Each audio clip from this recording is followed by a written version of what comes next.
Welcome, everybody. I'm Seth Pollock. I'm the director of the Service Learning Institute, and I'm happy that you can join us for this training on appreciative tutoring. I really want to thank Lauren Reagan from the Cooperative Learning Center, our CLC here at CSUMB, who's done a lot of great work with our own tutor program here on campus to support our own students as our students work through the challenges of not just online learning, but learning in general. And she's been awesome in helping rethink that and reframe it to help you in your work with K-12 students in the remote K-12 tutoring program. So before we jump into that, I just want to quickly go through these steps, because since you're here, that means you've all signed up for the K-12 tutoring program, which means you've come into the Canvas course, and hopefully, which is step one here, hopefully many of you have completed that Canvas course. But I just want to go through the steps so that you're all, oh, what happened? Aware. So as you know, the first step that you need to have done is to enter, which you've done, this Canvas course. And the second step is to complete the Canvas course. And that needs to happen by the 21st, by the end of this week, right? It's actually on Sunday, the 21st. We are, you should have finished that Canvas course and be ready to be placed with a school. We have over 200 students who've already completed the Canvas course, many of whom are being placed with schools right now. So that's your next step. Once you've completed the course, you'll receive an invitation letter from one of our field coordinators, and that invitation letter will give you the directions as to the next step, which is the district live scan and background check process. Once you complete that district live scan and background check process, you will then be placed with a specific school site, a specific host teacher, a time slot and service. And at that point, you can go into MySLP, our online service learning database, register your placement, have your host teacher will sign off on that, and then you are ready to begin your work as a tutor, as a role model, as a change agent, and as a supporter of learning. I just want to really emphasize how important your role is. We really were surprised last semester in the fall of how powerful the impact that you as students working 20, 25 hours can have with these K-12 students. You can imagine how any little bit of connection is really meaningful now. You bring not just learning to their lives, but joy and connection and a little sense of the outside world and a sense of what college is like. So your role here is really important. At the end of your 20 or 25 hours, depending on the course you're in, you'll complete an evaluation, and hopefully you'll share your appreciations with your teacher and your students, and that will be the end of the process. So again, this is just a simple number of steps to get through. If you're here, that means you've already gotten through the first one. Hopefully you've finished the Canvas course and you've gotten through the second step, and maybe you're even been placed with a district and already in that process. If so, that's great news. I'm going to stop sharing my screen now and introduce you all to Lauren Reagan. Lauren is the director of our Collaborative Learning Center here at CSUMB, and she'll be our host for this journey into appreciative tutoring. So Lauren, it's all yours now. Thank you, Seth. I wanted to there are a couple questions in the chat, and I feel like if we have time about the logistics, there's two questions about the Canvas course and then the placement. So if you're doing a short-term agreement, that means once you finish the Canvas course, You just need to have that agreement signed off by your supervising teacher, your host teacher at the school district where you will be working. Since that's outside of our network, we don't manage that process, and it's up to you to then manage all the logistics that they require. And I'm being a little bit vague there because every school district approaches the question of background check and live scanning a little differently. So while we've managed to wrestle our network of K-12 district partners together under an MOU and an understanding of how we want to proceed and address those questions within our network, if you're doing a short-term agreement, that means you're working outside of our network, and it's really up to them. They might just take you right in and you might start right away, which would be great, in which case you'll just have that agreement completed online. There's a question, how do we get the modules marked as complete in the Canvas course? All you'll do is as you go from one step to another and complete your assignments, that's we are made aware of that. And when you've finished all 3 modules, your next step is to apply for placement. And once you've done that, we check to make sure you've completed the modules, that you've actually uploaded the mandated reporter document that shows that you've completed that and have that certificate. And then once we send you a letter of invitation, you're done with that process. It's all completed. And Hope, are we working with a student plus a peer plus us, or are we working in the class with all the kids? So that really depends. Some of the teachers, you'll be working in the classroom with them, with all the kids, and able to then provide support for breakout rooms or math tutoring or whatever kind of support they might need, reading tutoring within the class environment. In other cases, the teachers have said, what we really would like is for a tutor team, 2 CSUMB students, to work after school with our students who need extra help. And in that case, they'll identify who those students are and the what you're to work with them on. We have a program at Olson Elementary here in Monterey Peninsula Unified. Olson is in Marina, and they have a Reading Buddies program. So in tutor teams, 2 CSUMB students are working with 1 Olson Elementary School student for 30 minutes of focused reading support. And that happens twice a week. So each program's a little bit differently. And once you've gotten through the live scan process and you've been assigned to a specific school and a specific host teacher, you'll contact that teacher and they'll clarify what it is your assignment will be. Any other questions at this point in terms of logistics or expectations? Okay, I'll try to pay attention to the chat as we go through this. So,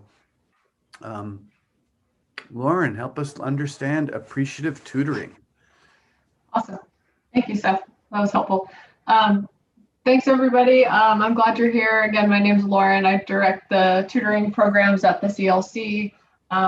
And I'll talk a little bit about how you can get support from the CLC after this workshop if you feel like you still want to talk about tutoring and what your role will be throughout the semester and maybe beyond if you're interested in education. So I'm just going to pop a link in the chat. We are going to use this Google Doc today for some activities that we're going to work on. And I have a presentation, so I'm going to share my screen with the slides. Well, I want to just preface today, I think it was great that Seth gave an overview of the process, and I think that it's probably still a little murky at this point. So I just want to acknowledge that you probably have a lot of questions, and I definitely want to help you as best I can. And we have a small group, so I think we can make this pretty tailored to your all's questions.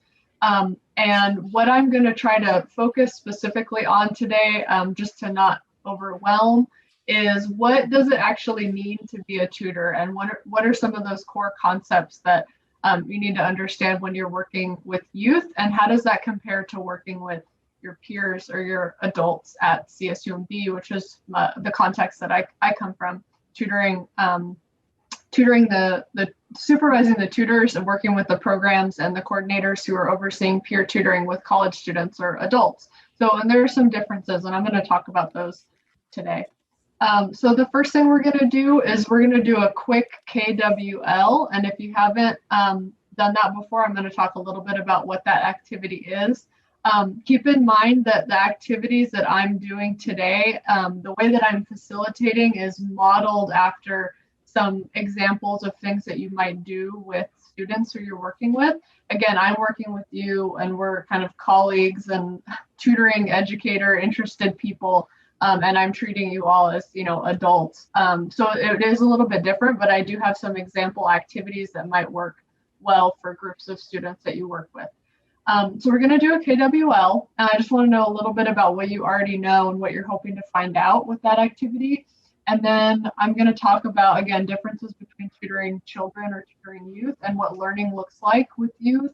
And then we're going to talk about really the nitty gritty. What are the main things that a tutor does? And what are some examples of, it says scripts, but I think based on what we did last semester when we did this workshop, it's more going to be brainstorming ideas for things that you can do when you are working with groups of students, or if it's two of you working with one student, some ideas for activities. And then the rest of the time today is going to be just time for your questions, and we can have an informal chat about things that you want to know. Because last semester there were quite a lot of unknowns that folks wanted to find out about, and we were pressed for time. So I'm hoping to have some good conversation towards the end of our time together. So if you open up that Google Doc on the in the chat that I shared, there's a table at the top that has room for a KWL.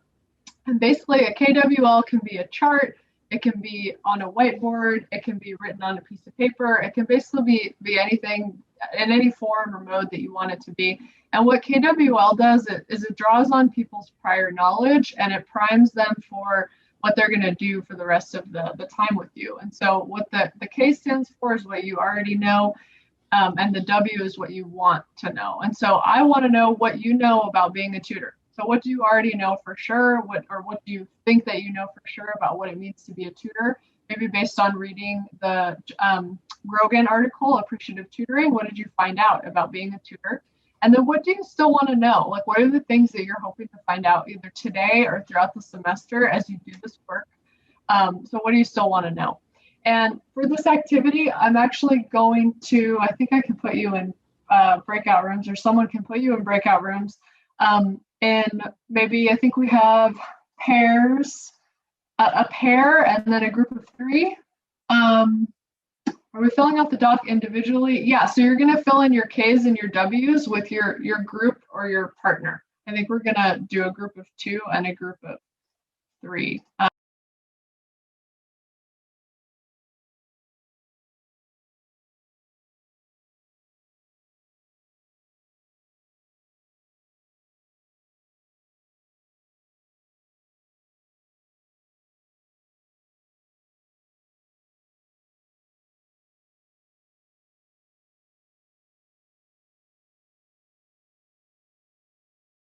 Hey folks, welcome back.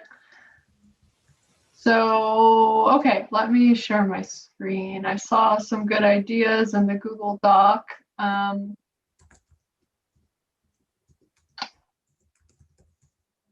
Okay, so why don't we, maybe someone could elaborate. It would be great to get to know you all and your names or what you want to be called. And I see some good ideas here. So why don't some folks volunteer something that they wrote about? That would be awesome, either for what you already know or what you want to know. And it'd be great to see your face. If you can show your video while you're talking and unmute yourself, that's awesome. But I know our limitations because my internet is also really slow today. Hope, you have your hand raised. Thank you. Hello. So our points, I was with Benjamin and we are the bullet points there. So We kind of talked about how you need to be active listeners, meaning you need to like just kind of allow the student to do their work and kind of just be there for support, and really just like listening to any issues or worries they might have, just kind of being there in that aspect. We also talked about how you need to make time. I remember one of the educational things in the Canvas course said that you need to make time before and after, to like connect, check in, and at the end summarize and kind of like say goodbye, that kind of stuff. And then the last bullet point we said was to make activities fun and just like kind of make it engaging for the student, not just doing boring like work the whole time. And yeah. Thank you, Hope. Benjamin, anything to add on, build on? That for the what do and then in the next area of what do you want to learn, or the to elaborate on that first point, which I because knowing how classes don't always often miss certain areas of the class, or like for example, I've had a lot of math classes that skip the stats part of the class. And is there like wonder if what some good ways would be to help to like go over those without necessarily becoming overwhelming, for example, or if this, or like yeah, or just talk about area that's not quite as that's not maybe not quite relevant within the curriculum, but it's still relevant to the class. Yeah, thank you, Benjamin. So I think Benjamin's talking about a couple things. Filling in gaps for students is kind of how I would describe what Benjamin's talking about with the stats part of the math class being missing. And the other part is really being the clarification point for students, right? So they, whether it's an adult in college or a student in middle school or elementary school, going to a tutor is often to get a second set of kind of explanation or clarification, right? And because teachers are pressed for time, that it can be a tutor's sort of guide for their educational experience. So that's definitely an important thing that tutors, the role that they play. The other thing that Hope mentioned that I appreciate that I was going to talk about was the point about connecting with students.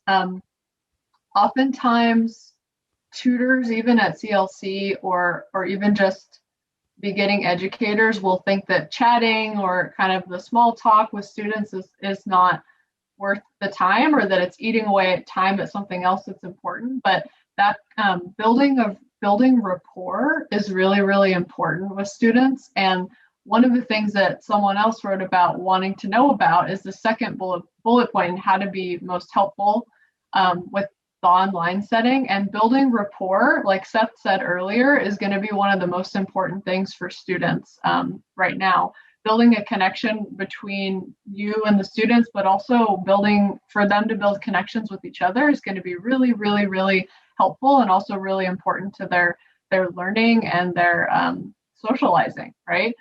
So that's something that I wanted to point out. Does anyone else want to elaborate on something that they either know or that they want to know from the other group? Lauren, just a question, Lauren, maybe for the group also about, how might this be even more particular to our current reality, right? And how might the role of a tutor be even more special or more have different, almost maybe even other dimensions to it that are important because of our isolation and our virtual lives these days. Yeah, does anyone want to talk about that? Maybe even from your own studying and education experience this past year. I'm curious if anyone in this group has gone to CLC in the last year and met with the tutor and what that's been like, because that could also be an answer to Seth's question. Or even a mentor in another program. Yeah, Benjamin, your hand's up. I have gone to CLC in the last semester, and also went there in the previous, once this semester, though that was mostly the introduction, or like that little introductory thing they had this semester. But then the previous semester I went a couple times for AS first, so I could practice ASL since I was taking the class, and that's the language that definitely seems to work. A big practice one, or one where the practice can help. But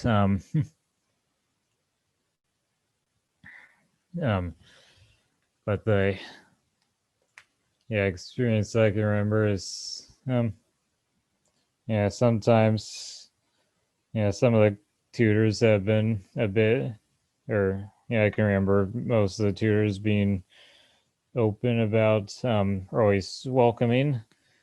And I think it was more on my end, worrying about the time than the tutor themselves in those sessions. Thanks, Benjamin. So I heard openness and just getting extra support with classes. Hope, you want to add? Your hands up. Yeah, so I actually went to the CLC yesterday. I've been, I think, twice so far, maybe 3 times. Because I find it helpful for like writing situations mainly. I feel like for math and like that kind of like really visual stuff, I need to be like in person. So I think that's like one of the bigger differences for me. Because I have like a learning disability that makes me like disconnect. So like it's called dyscalculia. But basically it's hard for me to like in this online setting to like really not be able to connect with tutors so much. So I think that's been like the biggest change for me. But I would definitely say that when I do connect with the CLC tutors, it's a little more like comfortable. It kind of feels like easier to kind of get through whatever we need to get through. Yeah, so it being comfortable because it's a peer seems important to Hope. Benjamin talked about having someone just be open. And then another thing that I think might answer Seth's question about why has tutoring become important, is that idea that Hope kind of mentioned. There's not a curriculum to a tutoring session. Your experiences with your placements might be look a little bit different, right? Seth talked about depending on the situation, there might already be a plan in place, like the Reading Buddy system with the elementary school in Marina, or there might be some other plan that your teacher lays out in terms of what you'll do at that time. But a lot of the times, the general kind of idea of a tutor is just that guide to support without an agenda or without like items to get through, if that makes sense. And so that's one of the added benefits of being in this kind of role, is that you'll have things to do, but you don't necessarily have that outcome for the end of the semester, right? To get them to a certain point. And so you're really in the tutoring world, we say it over and over again, you're meeting the students where they're at, instead of having some kind of like, all right, I've got to get them here, I've got to get them up to speed. You're really just like, okay, what are you working on today? What can I reasonably help you with? And I think that will be fairly true for the work that you're all doing to support students. And I mean, some of you already know this because you wrote support children in assignments and projects, making activities fun, but also educational. So, you're doing activities to help them learn, but you don't necessarily have an end goal like an instructor might. And Jasmine's just sharing something something in the chat. She works at an after-school program, so she supports students with homework and then tech support. And her words and instructions are really important. Yes, I can't physically point on my screen and they know what I'm talking about. I have to speak clearly as well as listening to what they need and try to encourage them to push themselves. Yeah, so I feel, thank you, Jasmine. I feel like that's highlighting a few things.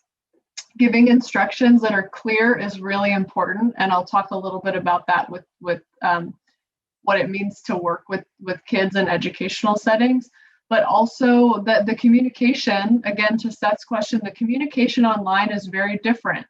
There is a lot more work that goes into doing something like this workshop, right? Where I need to set up ways for us to communicate and make sure that you know what those ways are. And in a sense, it's a little bit easier because I know you all are CSUMB students and you know Zoom and you've probably had to use Zoom, so I can kind of skip some of the basics.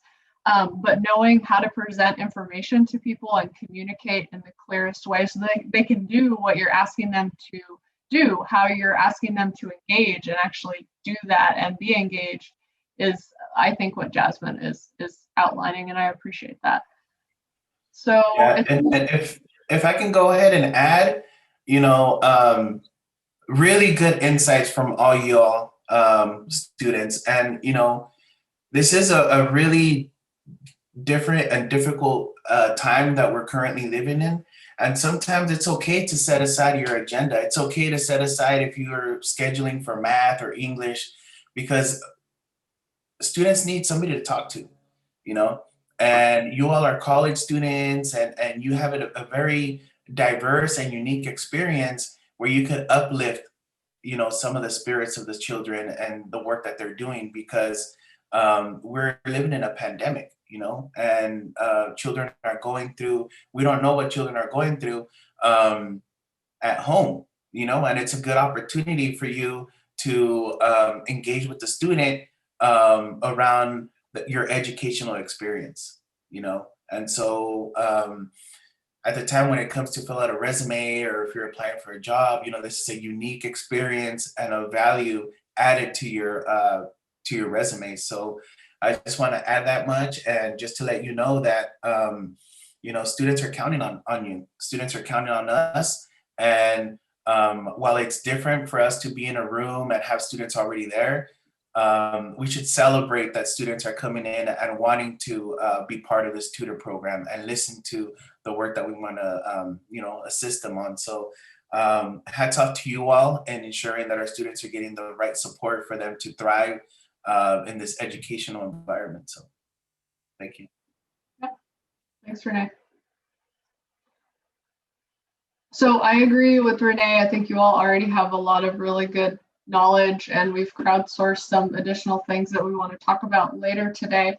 I wanted to add that the third part of this activity that I'll try to incorporate, we'll incorporate at the end of the workshop, will be this last column. So what you actually learned from today. And again, because we're just kind of getting our feet wet, it's okay if the things that you wanted to know aren't answered by the end of today. You might not even have them answered by the end of the semester, but hopefully you'll have a little bit more clarity about some ideas in terms of what you actually want to know. Because these are really big questions that, right, even instructors at CSUMB and people like me are still struggling with, right? Like, how can I be most helpful in the online setting? We're thinking about that in terms of how can we best communicate with tutors and students that want to get tutoring at CSUMB. So I'm still thinking about some of these questions and haven't entirely answered them. But we'll come back to this last column. And this is something, again, that you can use with students to give a little bit of structure.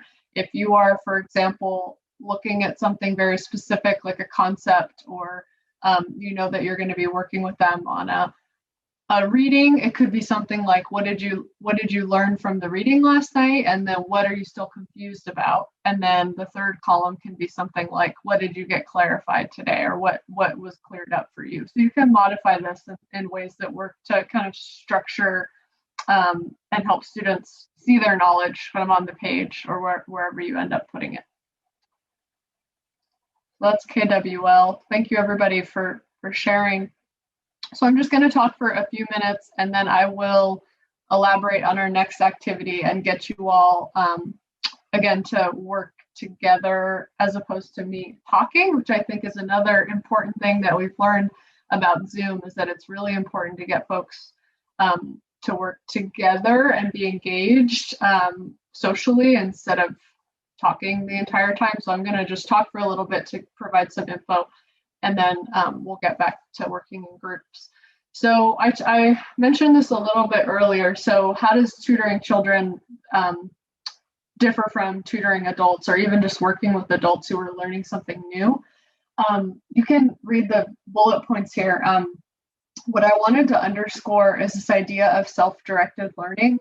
So children are often, because they're very open to learning new information, they're ready to just kind of jump right into things that you'll propose that they do, again, depending on the age, but because they don't have as much experience as adults, and that just means life experience or lived experience, they're often more open than adults tend to be, because adults already have some preconceived notions about what learning should look like and what education should look like when it's good, right? Like, I shouldn't be doing this. My teacher's not doing this right. I should be doing it this way because I've been to school for this many years and this is what I know. So adults are often referred to as self-directed learners. You'll hear that a lot at CLC. We'll talk about being a self-directed learner or being an independent learner a lot. And what that means is that you can modify and drive your own learning processes, right? So if I decide that I'm going to learn Italian, and I'm going to learn Italian by 2022 because I've got a big trip planned because COVID ruined my vacation and I'm going to Italy this next year, I'm going to build a plan for myself to learn Italian, whether that's going to a class at CSUMB over the summer, or downloading an app or buying a book. I can kind of drive my own learning experience and work myself up to a place that I want to be by the time I go on my trip. Children need more direction. So children tend to be, it makes a lot of sense, and it seems kind of common sense, that children are adult-directed learners, or at minimum, they need more direction from someone else all the way up until, we'll say, about age 18. They need more direction from someone else in their learning. So it would be harder for a child who's, let's say, 8 years old to say, I'm going to learn how to tie my shoes with a different method. So my parents taught me how to tie my shoes with the bunny method, and I'm going to learn a different method. It would be harder for that child to do that and scaffold or build a process for themselves to learn how to tie their shoes in a different way than it would be for an adult to do their learning thing with Italian. So two different examples, but just thinking about the fact that children, like Jasmine had mentioned, giving really clear instructions is really important, not just in working with children, but it is more important than when you're working with adults. But giving clear instructions is always something that we want to do, especially because of the context that we're in, being online. There are different ways that you can facilitate that. You want to be clear on what's going to be done when you put people into breakout rooms or you give them something to do. The instructions are definitely really, really important in either of these cases, but with children, they really need them. And you all probably already know that just by having siblings in the house, or working with kids in other contexts, like Jasmine is already working in an after-school program. Instructions win the day. So the one thing that's also not really captured here that I just want to make a point of is that praising effort is really, really, really important in either case. So we can call it praising progress, or identifying the progress that someone's made on something, whether it's learning Italian on my own or it's tying my shoes. The praising effort or praising the progress that we've seen is really important to both adults and children.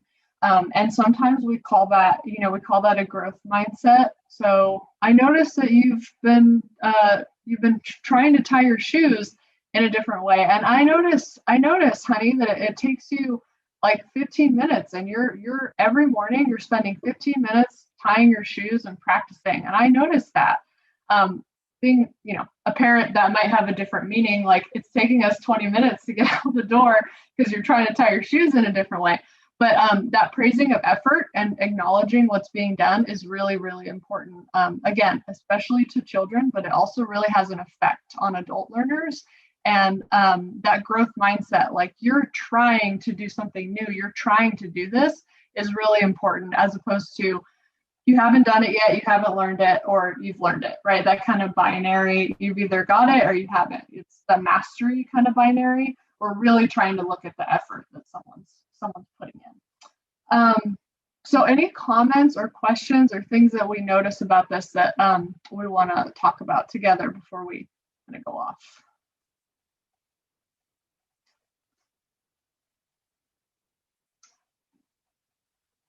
Okay, give me a thumbs up if this is like, this makes sense, it's pretty common sense, and this jives with your experience of learning, either as a child or as an adult. This is like, all right, I got this. Okay. So, sorry, I'm trying to manage all my different tabs and screens. Okay, so what is a tutor? What are the basics that we need to know? You all already talked about a lot of these things, so I don't feel the need to go into super detail, but I did want to outline some of the other ones with some specific examples. And I put build relationships at the top because it is the most important. And you all already mentioned that. You talked about spending time chit-chatting at the beginning of the session or the meeting, and then at the end. You talked about learning names and maybe having an icebreaker or two so that students can get to know each other, and the importance of collaboration, right? So people learn by working together, but they also they don't just learn the thing that they're doing or the thing that they're supposed to learn about. They learn about each other by working together. So it's important to structure activities where they can work with each other as opposed to you directing and then getting feedback from students. So it's tutor to student. The student to student is extremely important to relationship building. Listen actively. You all already talked about this too.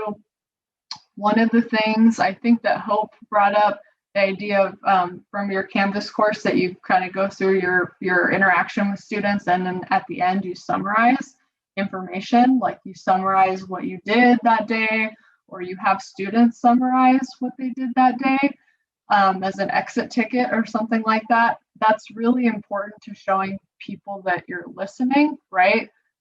Paraphrasing back to them what they're saying is also important, and I've done that a couple times. Or when you're reading the chat and you can read it and then kind of, okay, I'm giving my one sentence summary of that. Those are all ways that we listen actively, at least in the Zoom environment, and that's important.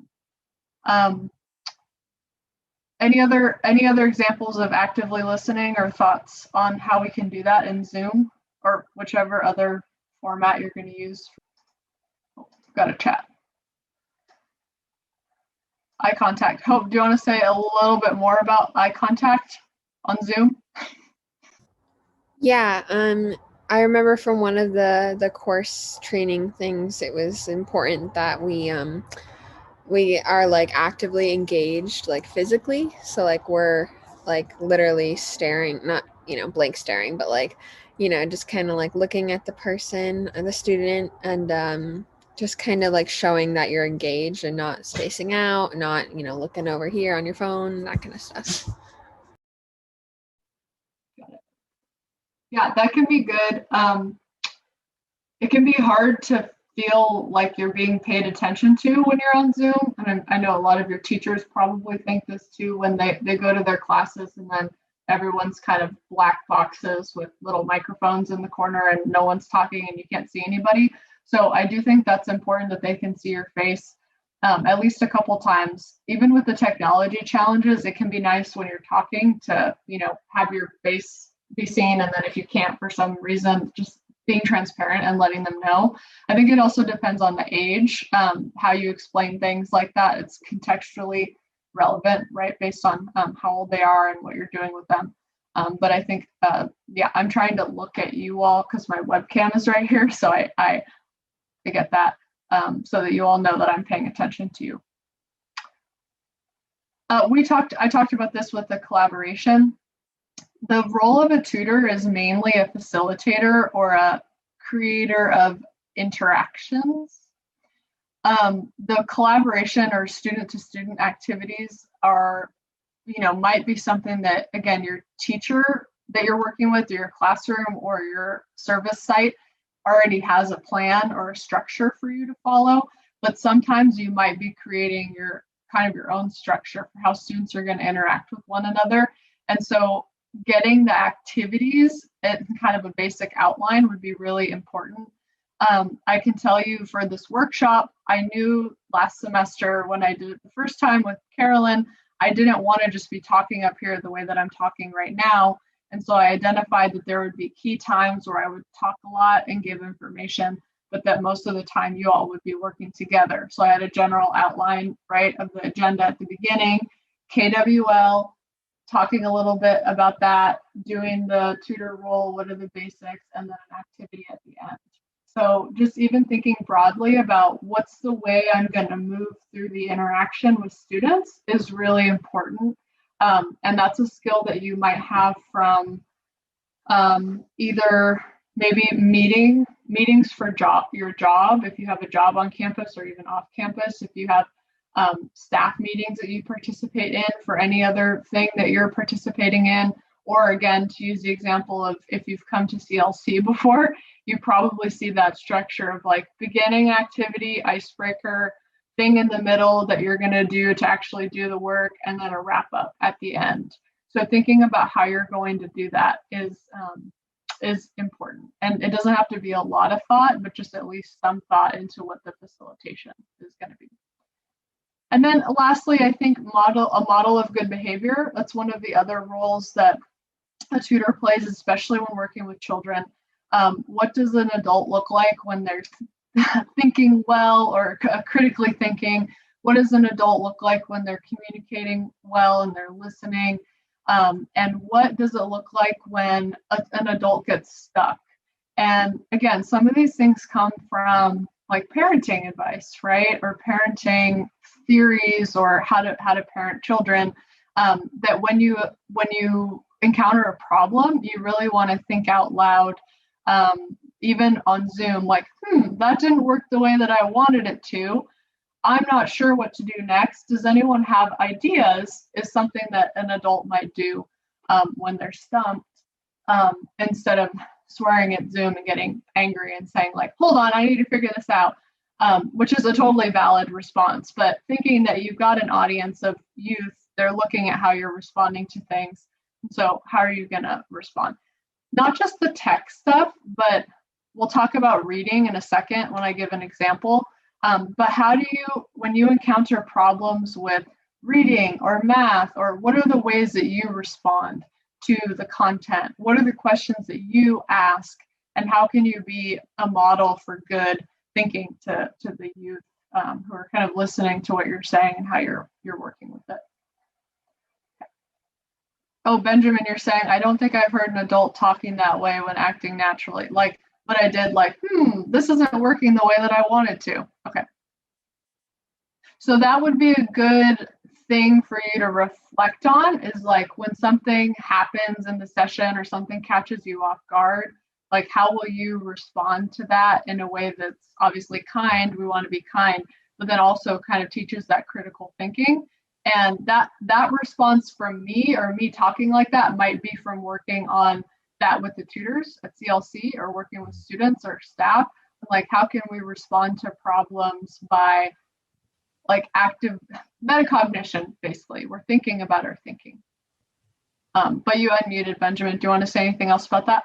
Yeah, I think, or I think, well, that's if I hear that, when I hear people talking like that, I think it's usually more like if they're just being acting generic deliberately or so, or being exaggeratedly generic or so, or exaggerated almost like in that cheesy sense.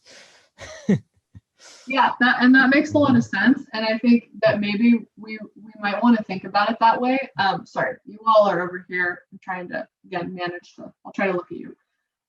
You can think about it as being cheesy, but also that sometimes that's what youth, again, depending on their age, they might see right through that.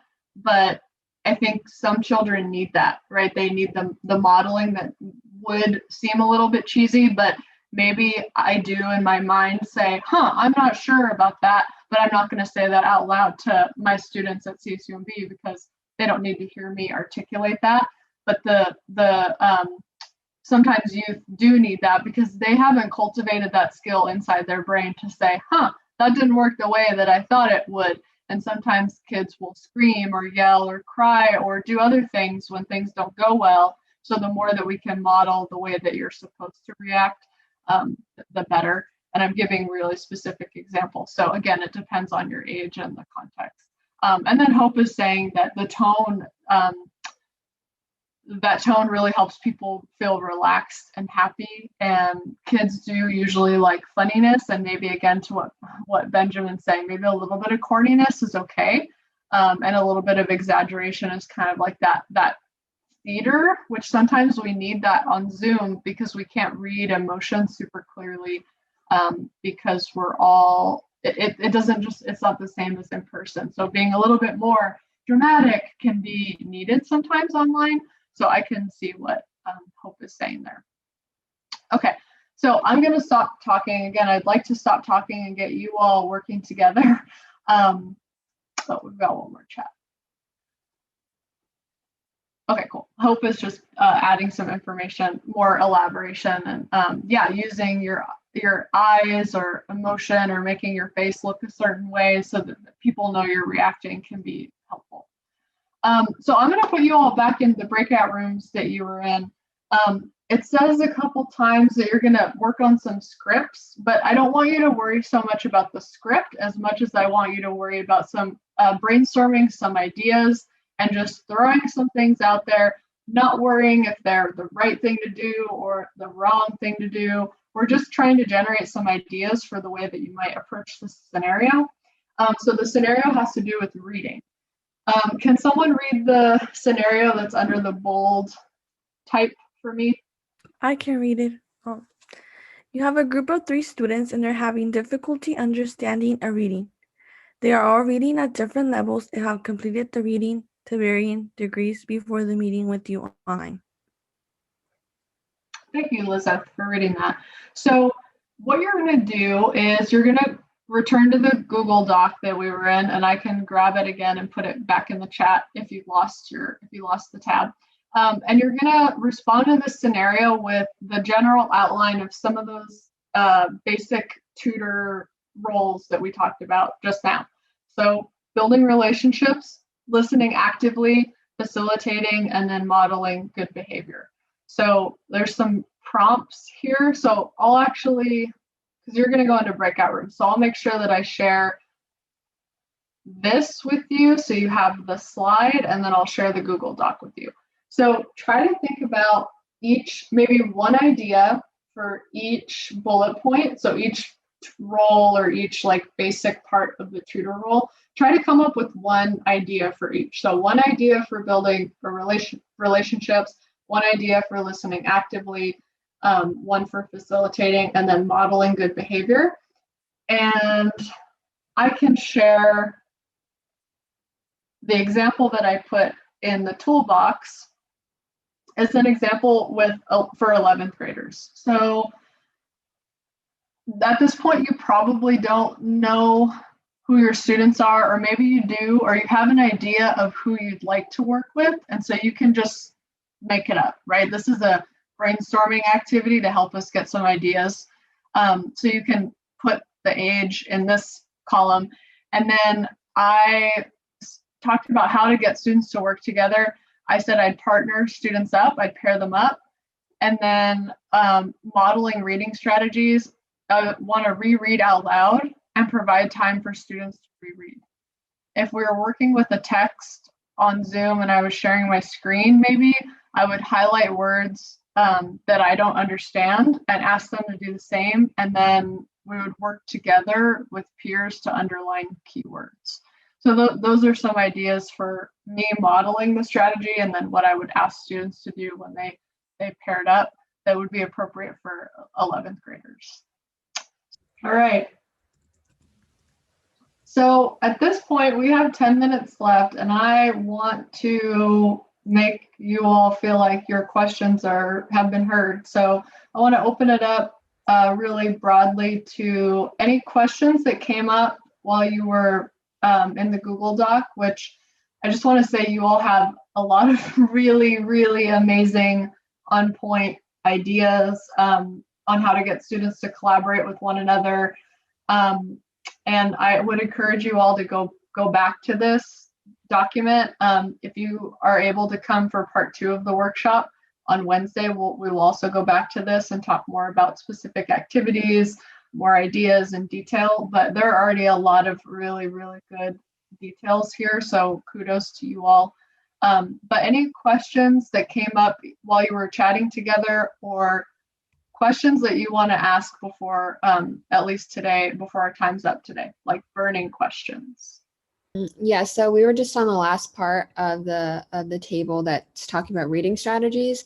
I guess we were kind of just wondering how we would do that. I guess in this setting, I think it's a little hard to model good reading strategies because you can't annotate with them. You can't, So we were just kind of struggling on that idea.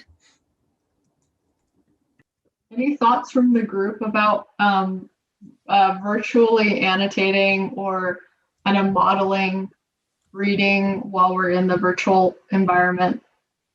I think part of the reason for my struggle there is that I don't really have a general reading strategy. Aside from just reading. Sometimes I might take a little bit of notes as I read, but that's about it usually.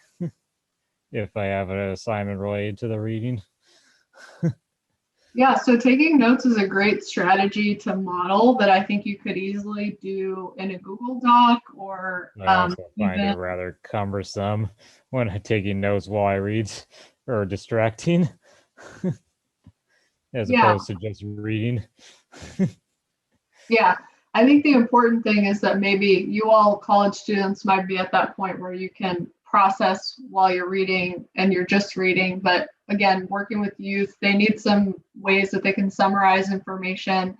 They need ways to be able to process. And so even just using, like we did today, it's pretty simple using a Google Doc. There are some other tools that Google has for annotating that also might answer Hope's question in terms of highlighting and taking notes or commenting on certain passages that might be more pertinent to like high school age students or middle school.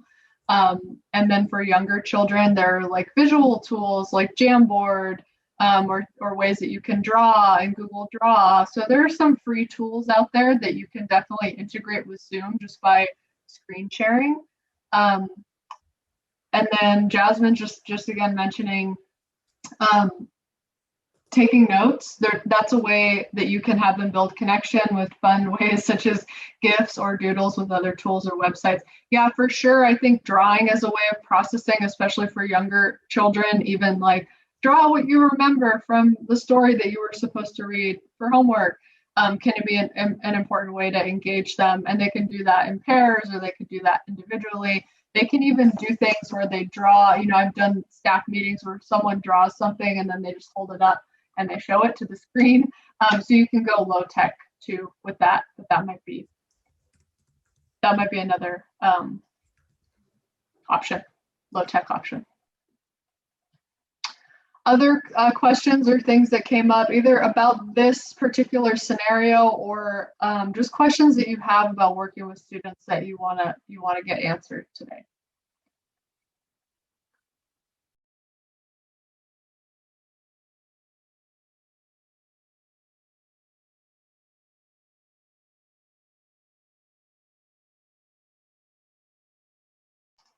Okay, so I just want to point out, again, we really want to focus on the building relationships part.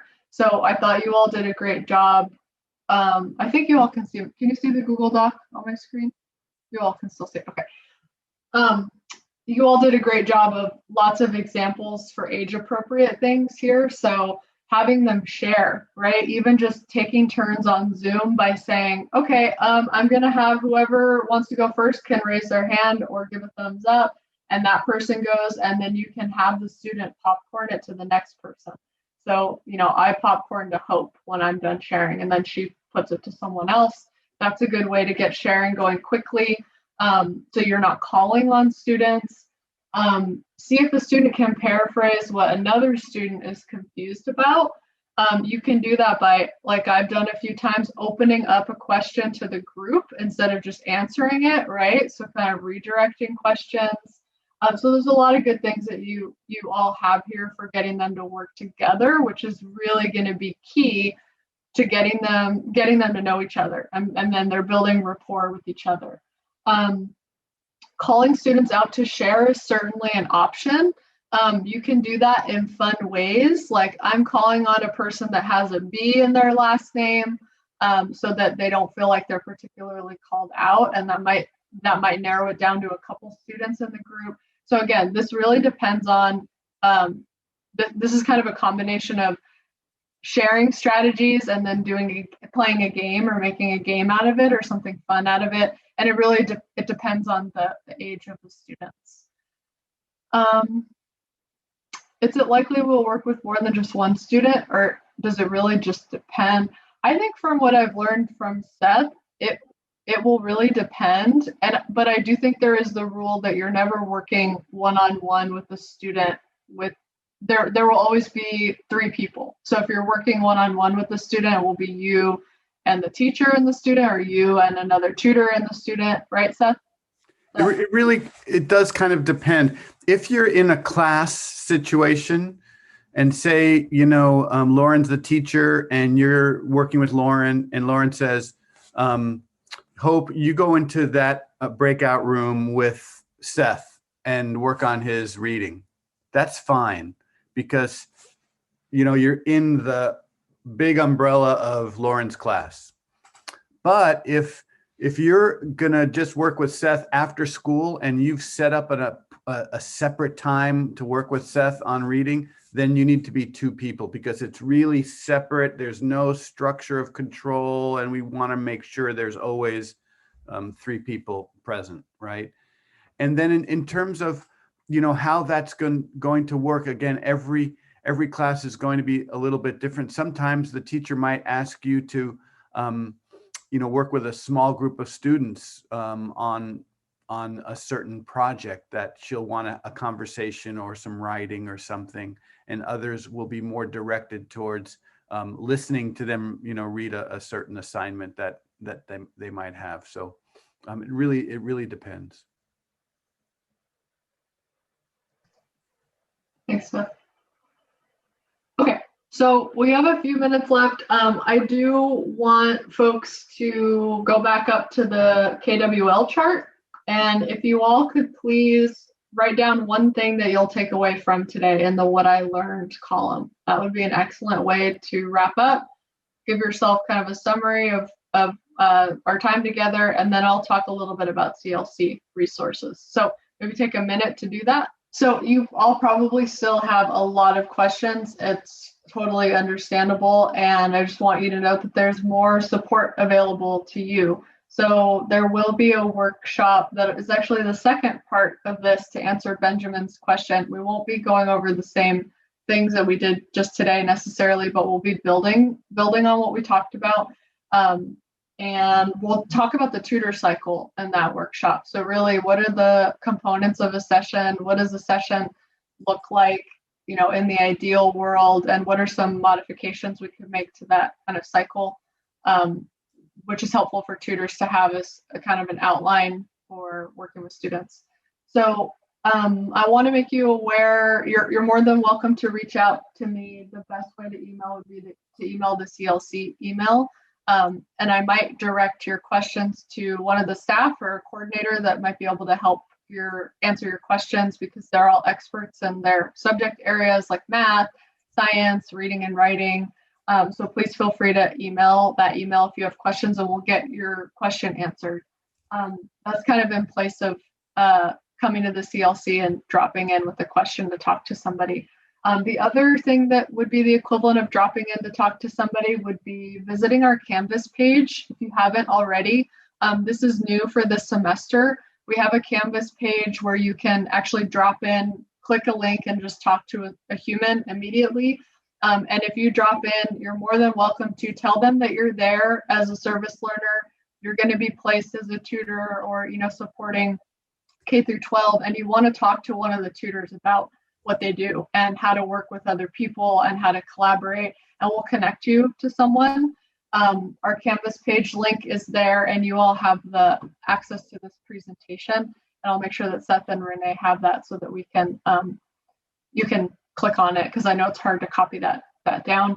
The CLC, of course, is there for your academic support at CSUMB. So that's also the place that you would go to talk to a tutor for your own classes. Like Hope mentioned, writing tutoring, research help, APA format, things like that. That's where drop-in exists. And then you can always make appointments on our website, which is nice and predictable, lots of availability. So that CLC is available to you as a student, and then also in the service learning capacity. Really, thank you again for coming today. I hope that I'll see you on Wednesday. And then I can hang out for a few minutes if anyone wants to talk or has other questions. I'm happy to do that. But really appreciate you coming. Kudos to you for all your great sharing and your good ideas. And I think you're off to a good start. So thanks so much.